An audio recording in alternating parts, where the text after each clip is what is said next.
Hey YouTube, it's That Dividend Guy coming at you with another Robinhood portfolio update. Today is Wednesday, so let's take a look at the overall portfolio performance, the buying power and what paid me last night, the individual stocks and how they're performing, and then the watch list and why that keeps changing. That will probably change again. I want 10 stocks, and honestly, this last one's kind of tough to pick. So let's look at the portfolio performance. So for today, so far we are up $113.63, up 0.33%. For the week mark, we are up $137.30, up about 0.4%. We are up $477.75, up 1.37% for the past month. We're up $3,334.44, up 10.54% for the past 3 months. We're up $7,636.01, up 27.95% for the past year. And then we are up $8,625.27, up 32.75% since April 13th of 2018. So not doing too bad, guys. Up double digits. So sorry about that. Up double digits in percentage. Up nearly, $10,000 since we started investing, which is great. For the buying power, I wanted to make sure I showed you guys. We got paid by Aflac last night, $33.99. And then we also got paid, we did sell them, but we did get paid by Kroger, $4.32. So we had about $40 in there. And then we got paid around $40, so we have $82.71 ready to deploy. But we are still waiting for that Pfizer dividend for this month. So I will wait for that, which is another $30. So we'll be up to around $110, and then I will deploy that money. But I might actually wait until I get paid next Friday, because I will be transferring about $600 over to the savings account, which means that I will hit my 3K. So once I have $3,000 in there, that's kind of my safe spot. That's what makes me sleep easy. So once I have $3,000, I will be putting all the extra over 3K into the market. So you guys could expect about a $300 transfer. So I should have about $400 to play with in the market. I'm at the end of next week. I get paid Thursday, so I'll buy on Friday before work. So I'll have about $400 to play with for buying power, and I think I can buy some Coca Cola stock. If not, then I'll buy more Realty Income, because I love that company, but I do want Coca Cola to gain a couple more shares. So let's hop in with Realty Income. We have 120 shares, $8,400 of market value. Average cost is $64.74. 24.16% of the portfolio is in O. Today we're up 105.60. Total we're up 658.38, up 8.47%, and a dividend coming in of 25.15 for 107 shares. So I bought most of them before the X date, but the actual share count is 120. So if you add those 13 shares, it should be around $28 that I'm getting paid, which is still, $25 is still pretty nice. And I didn't do a video when I sold AT&T. I was going to talk about it, but I'm trying to do less content because I'm not getting as many views on the non-portfolio updates. So if you guys want, I can do more content again, but I just wasn't seeing as much growth as I would like out of those other videos. But I can do a video on why I decided to sell AT&T, but I did put it into Realty Income. It was about $4,000, and then when I sold Kroger, I also put that money into Realty Income. So that dividend is wrong. It is around $28, which I like when the dividends are inaccurate, because that means I'm getting paid even more. So dividend coming in on the 15th of June of $25.15, and I want to buy some Coca Cola, but if that is overvalued, then I will definitely be buying some Realty Income. Next, we've got Coca Cola. We've got 25 shares, about $1,400 of market value. Average cost is right around $52 a share.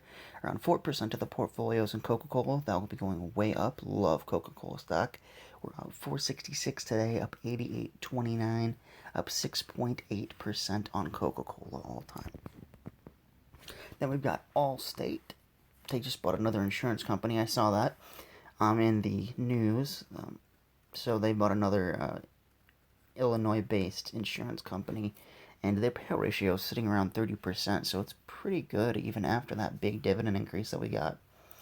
They pay about 81 cents a share now, and they were only paying 51 cents before, so we got like a 30-cent boost this year from Allstate.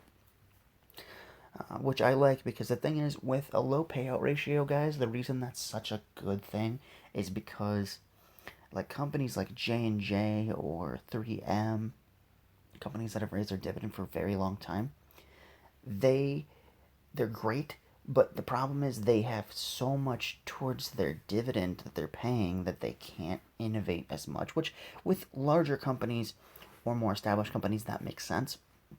But the reason that I like Allstate and Aflac so much is because they still have plenty of money to grow the business, and that's what this is with Allstate. They just bought another company. They just pretty much doubled their dividend, and they're still at a great payout ratio.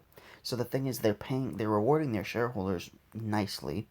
They have enough room with the payout ratio to consistently grow their dividend year over year at a pretty competitive rate, as well as they have enough money left to invest and grow the business, and that's really what this is about. Long term, it's great to hold a dividend king because you know that they've had a history of increasing their dividends, but they're not going to increase it by double digits because they've done it for so long, and they're already putting so much money towards the dividend that you can't really expect a big increase from some of these companies. What I've been trying to do with this more focused portfolio is find those companies like Allstate that have a low payout ratio that reward shareholders with consistent dividend increases, but they also have enough money left to really pour into the business. So that's why I love Allstate stock, because I think they've done a very good job of balancing that dividend with the growth of the company. So we have 6 shares, about $830 of market value. Average cost is right around $106. 2.37% of the portfolios in Allstate. Down 42 cents today, up almost $193, up 30.3% on Allstate. And this will be one of the bigger positions, especially if it falls towards that 52-week low. If I could get it near 100, that'd be phenomenal. Next, we got Altria. 152 shares, $7,500 of market value. Average cost is $52.17. About 22% of the portfolios in MO. Today we're at $41. Total we're down around $400, down 4.87%. Not going to buy any more simply because it's already a really big position, and I want to focus on Coca Cola, because I actually like Coca Cola better as a business than I do Altria. But there's nothing wrong with Altria. Love the product line. Love the addictiveness of their product because it makes people come back for more. And even though they have high prices, people come back for it. So I like the business model of Altria. I just prefer Coca Cola. It's my favorite stock. And we got Abbive, my pharma play, 60 shares, $6,600 of market value. Average cost is around $72 a share. 19% of the portfolios in Abbive. Today we're down $50. Total we're up nearly $2,400, up $54.22 on Abbive stock. I want to buy more, but I want to buy more around $100, so this needs to keep dropping. Next, we got National Retail Properties. We have 1 share, around $50 of market value. Average cost is $46.37. 0.14% of the portfolios in 3N. Today we're up 91 cents. Total we're up 202, up 4.35%. So with National Retail Properties, I have owned them as well. They get their rent from 7-Eleven, from Mr. Car Wash, from Arby's, and I believe it was Taco Bell, like partnered restaurants. The reason that I bought them was because they pay the same dividend as AT&T. So I sold AT&T. I put most of that money into Realty Income because they're a monthly payer. But I didn't want to own AT&T anymore simply because I couldn't double up my share count so I didn't lose any money with the dividend. Because they cut the dividend in half, which I really didn't bother me that much. But what did is that I couldn't double it so I didn't lose any money because I had about $4,000 in AT&T, and if I were to put another $4,000 into it, it would be way too big of a position. So I decided to sell it, put it into a company that I liked the acquisition that they made, or the decision that they made by management that's grown their dividend by 25 years or more. Most of the money went to Realty Income, but I did buy a share of National Retail Properties. So the goal for me is to use Realty Income and National Retail Properties to gain back the dividend that I lost from AT&T. So AT&T paid me about $80 a month, and right now I get about $28 from Realty Income, so I boosted that dividend by $20. So we need about $60 from National Retail Properties, and I think that we could do that before the middle of next year. So really, I'm just getting back the dividend from AT&T that I lost, and that's really going to be the goal for this set of months, is to take advantage of price fluctuations between Realty Income and National Retail Properties as much as I can, and really try to get that $85 back. I want to be up to like $160 for this set of months, if I can. I'm not going to stress about it too much because dividends are going to increase, and my income's going to go up regardless because I'm not taking that 50% cut from AT&T. That was the big issue. It wasn't necessarily the fact that they cut the dividend. It was that I couldn't double up on the share count, so I didn't lose that money because I had $4,000 in it. I didn't want $8,000. That would be a fourth of my portfolio in one stock. I don't want to do that.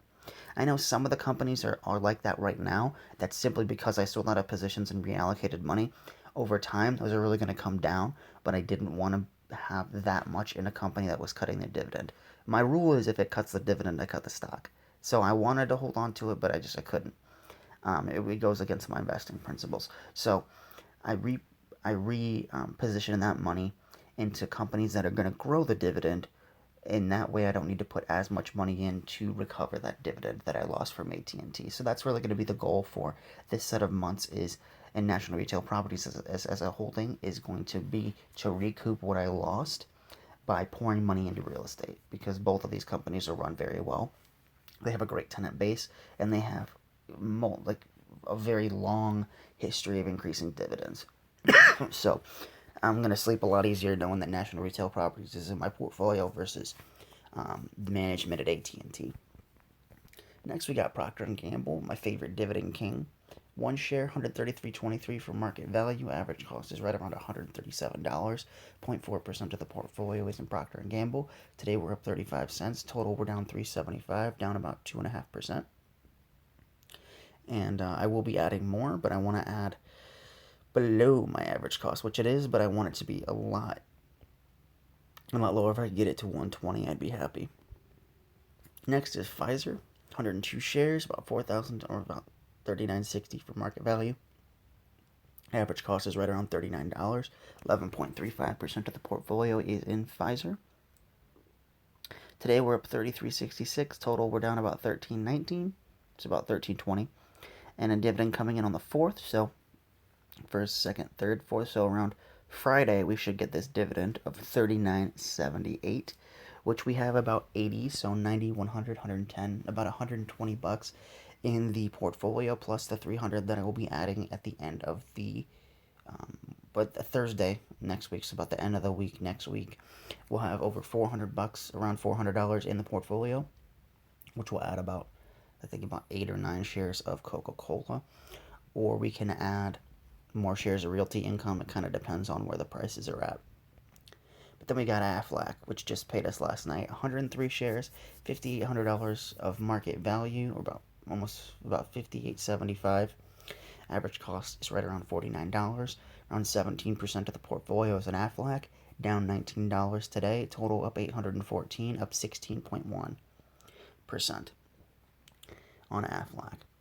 So, guys, the thing is, I have 9 stocks. I want 10, and it has to be 3, 6, 9, 12 because I want 3 stocks to pay me every single month.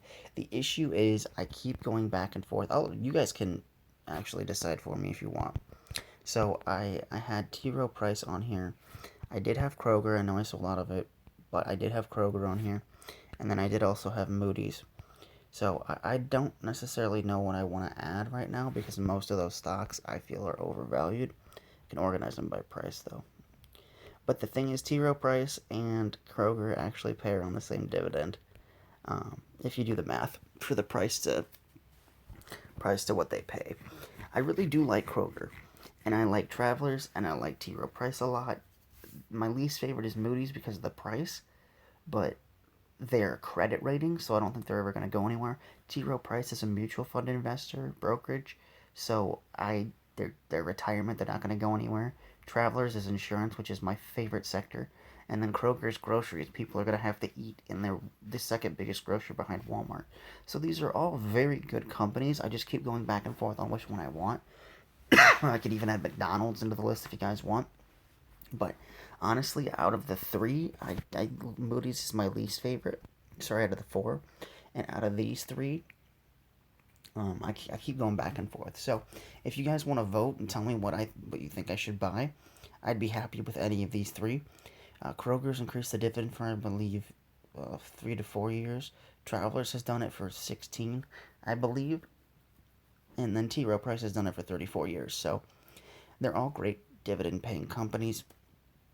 Kroger and T. Rowe Price have the biggest dividend increases year over year, but I think the most steady Eddie company is Travelers. So if you guys have a vote or want to know or want to tell me which one to pick, go for it. But guys, that rounds up the portfolio update for today. Thank you so much for watching. Remember to hit the subscribe button on my channel, That Dividend Guy, and when you do, hit the bell notification so you don't miss any updates. I post a portfolio update Monday through Friday, and I'm going to be as consistent as possible with that. So if you guys like consistency here on YouTube, make sure you hit the subscribe button. Take care, guys. I'll see you tomorrow with another Robinhood portfolio update. See you then.